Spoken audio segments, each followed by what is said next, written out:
Hola, llegamos a la última clase de organogénesis. Hoy vamos a ver qué pasa con el endodermo y recordamos que estamos en el periodo de desarrollo embrionario, después vamos a ver el desarrollo fetal y estamos en el nivel de organización de órganos.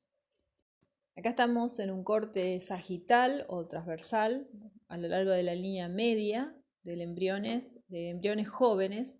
Recordemos que los días de los embriones son los reales, ¿sí? Después de la concepción. O sea que el embarazo sería 2 semanas más, porque el embarazo se calcula con la última menstruación. Entonces, si hablamos de embriones de 17 días, tenemos que estamos al mes de embarazo. Acá posiblemente la mujer esté descubriendo que está embarazada. Volviendo a los esquemas tempranos, luego de la gastrulación, esto es, lo estudiamos así por razones didácticas, pero todos los sucesos ocurren al mismo tiempo, el desarrollo del ectodermo, del mesodermo y del endodermo. En cuanto al endodermo, se forma un tubo dentro del embrión. Entonces, como estamos hablando de úteros tomados, el tubo se forma desde la parte caudal hacia la anterior y se conecta con el ectodermo por el estomodeo. El estomodeo sería lo que va a ser la futura boca y está formado por ectodermo y está separada por una membrana bucofaríngea con el endodermo interior. Esa membrana, a la 4ª semana aproximadamente, al mes y medio de embarazo, se rompe y se comunica con ectodermo con endodermo. También tenemos que se comunica con el saco vitelino, pero eso se va cerrando paulatinamente hasta quedar un conducto con un saco vitelino global fuera del embrión, pero el resto de las paredes corporales se van cerrando. Y aparece también un primordio dos primordios de pulmones y un primordio de hígado. También tenemos el alantoides más atrás, más a la región caudal, que va a formar parte de lo que es la cloaca, que después termina por desaparecer en los mamíferos, en las aves y los reptiles queda una cloaca. Y el alantoides, junto con esta cloaca, pasa a formar la vejiga urinaria de los mamíferos. En la parte posterior se forma algo análogo a lo que es la parte anterior, y una parte de ectodermo se invagina para formar el proctodeo, que va a ser el futuro ano formado de ectodermo. Y se une, luego de que se separa una membrana del endodermo, y ahí sí, forman todo un tubo que tiene entrada y salida. Conforme el embrión va creciendo, va tragando líquido amniótico y células sueltas que están por ahí. Entonces se está formando de a poco el meconio, que es la materia fecal que tienen los embriones, pero no forma parte de alimento que ha comido, sino de restos de partículas que quedan en el líquido amniótico.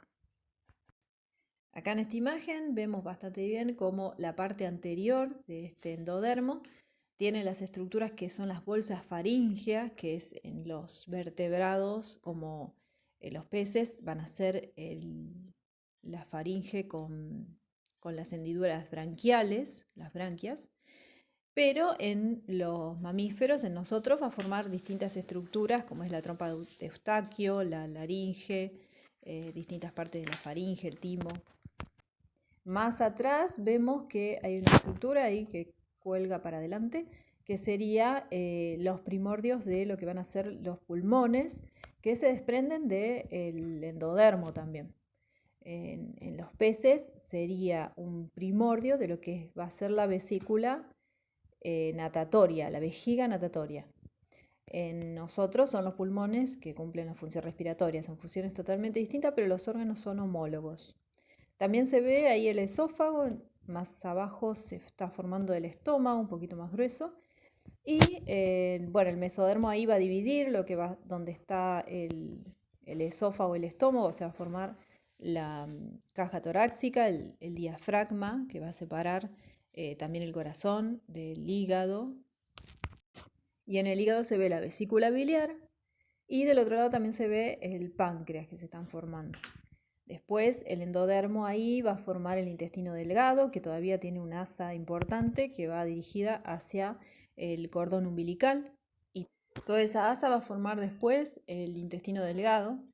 Y vamos a ver más atrás, en el intestino delgado, vemos que se está formando una cloaca en contacto con el ectodermo. Esta cloaca es un lugar en donde terminan el intestino delgado y también el alantoides.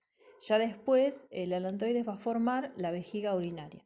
Algunos animales siguen teniendo cloaca, la mayoría en realidad, menos los mamíferos. Se fusiona con el exterior, entonces la uretra, el ano y los conductos genitales quedan desembocados directamente al exterior. Y el alantoides cumple una función importante de reservar los desechos nitrogenados en los embriones que presentan huevo, o sea, los reptiles, las aves y los mamíferos monotremas. Pero en los mamíferos, como esos desechos nitrogenados se mezclan en la circulación de la placenta y luego la materna, no cumple una función importante, más que ser el primordio de la vejiga, nada más. Y en cuanto a estos órganos vestigiales, tenemos una diferencia con el libro que elegimos como de estudio de la materia, que es que, hablando esta vez del saco vitelino, que dice que no se sabe qué función cumple, capaz cumple una función, bueno, ya lo encontrará en uno de los capítulos.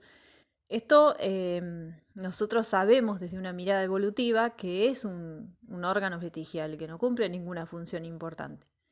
Pero, sin embargo, que en el saco vitelino todavía se alojan las células germinales primordiales, que van a ser las que guardan las futuras gametas y van a migrar después al lugar del mesodermo donde se están formando las gónadas. O sea que las células germinales primordiales migran por todo el saco vitelino, entran al embrión, o sea, el saco vitelino quedó fuera, ahora que se cerró las cavidades corporales, migran hacia este lugar del mesodermo, las futuras gónadas, y ahí después, cuando se diferencie la gónada, en un determinado momento van a formar las gametas como son los ovocitos y los espermatozoides.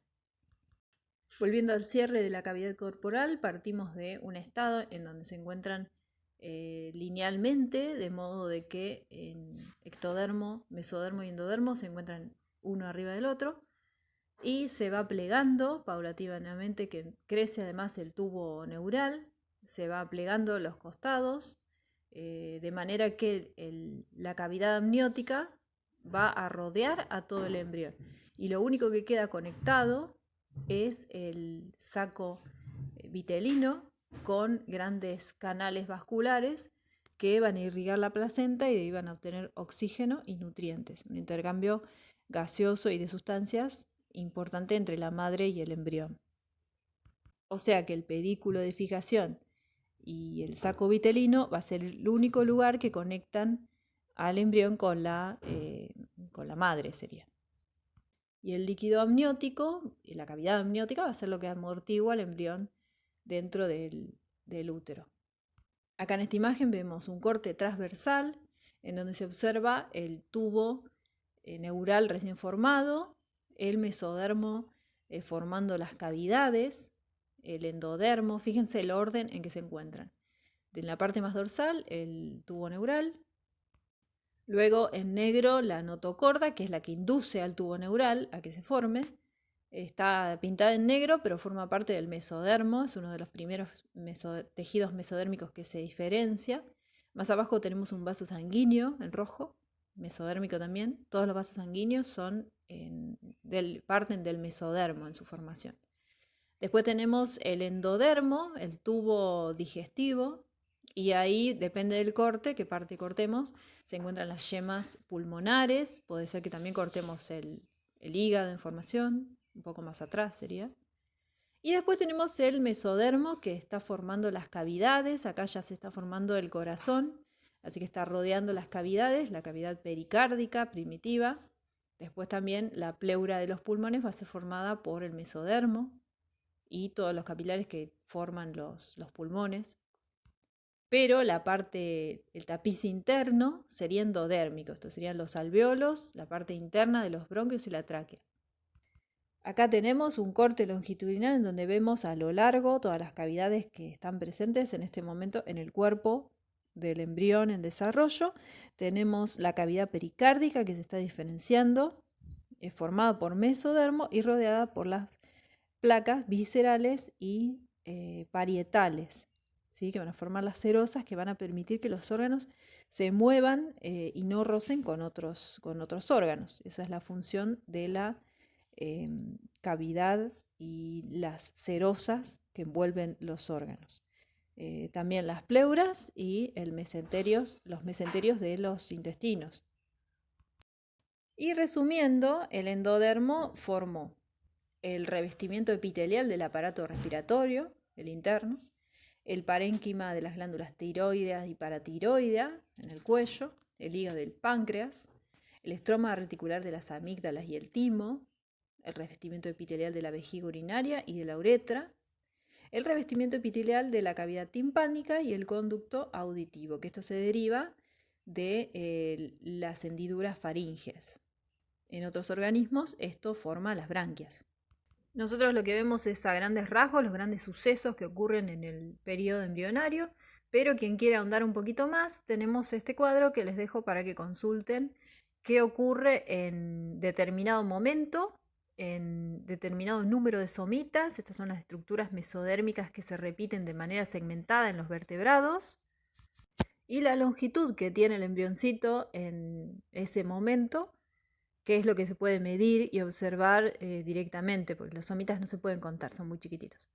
Lo que miran los ecógrafos para aproximar el tiempo de vida de ese embrión.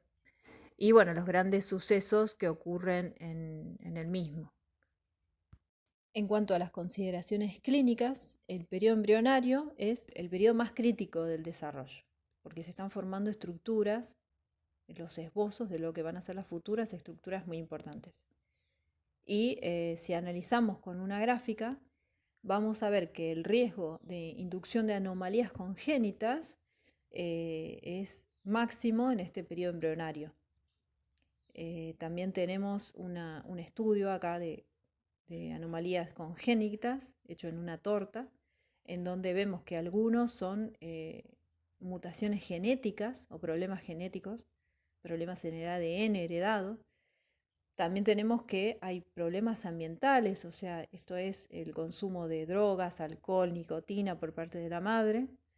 Y también tenemos cierta variabilidad azarosa que proviene del ruido en el desarrollo y puede ser multifactorial, o sea, tanto por razones genéticas como por razones ambientales. Y también puede ser que algunas anomalías se desarrollen más o menos de acuerdo a una determinada información genética. Lamentablemente ese es el periodo en que la mujer no se da cuenta que está embarazada, si no desea concebir, puede no tener los cuidados que necesita. También es el periodo más susceptible a falta de nutrientes, por ejemplo, la falta de ácido fólico, la falta de B12, repercuten directamente sobre el desarrollo. Y así pueden alterar el fenotipo, o sea, podemos tener genotipos totalmente sanos o sin ningún tipo de mutación genética, pero sin embargo llevar a fenotipos que sean incompatibles con la vida o con una vida sana, al menos. Acuérdense el diagrama de Baddington, en donde un mismo genotipo puede dar multiplicidad de fenotipos. Bueno, pero ¿por qué ocurre? Porque esta etapa embrionaria es la más sensible a cambios en el fenotipo. La respuesta es que el periodo embrionario es la etapa de expresión de los genes Hox. Esa es la etapa en donde se están expresando los genes de homeodominio. Son los genes maestros que van a activar cascadas de otros genes que van a terminar en la expresión de los tejidos, como los tejidos de las distintas regiones del cuerpo, la cabeza, el tórax, los miembros. O sea, esto se descubrió en Drosophila y se ve que hay distintos genes que se activan en la cabeza, en el tórax y en el abdomen. Y tanto en Drosophila como los que se estudió, que son los genes de ratón, son homólogos y son muy similares entre sí. Los genes HOX o de homeodominio están en el ADN de manera ordenada, de manera que se expresan hacia la parte de arriba de la cadena de ADN, o sea, el extremo 3', se encuentran los que se van a expresar en el cráneo, luego el tórax y al final, en el extremo 5', están presentes los genes que se expresan en la zona más caudal del cuerpo.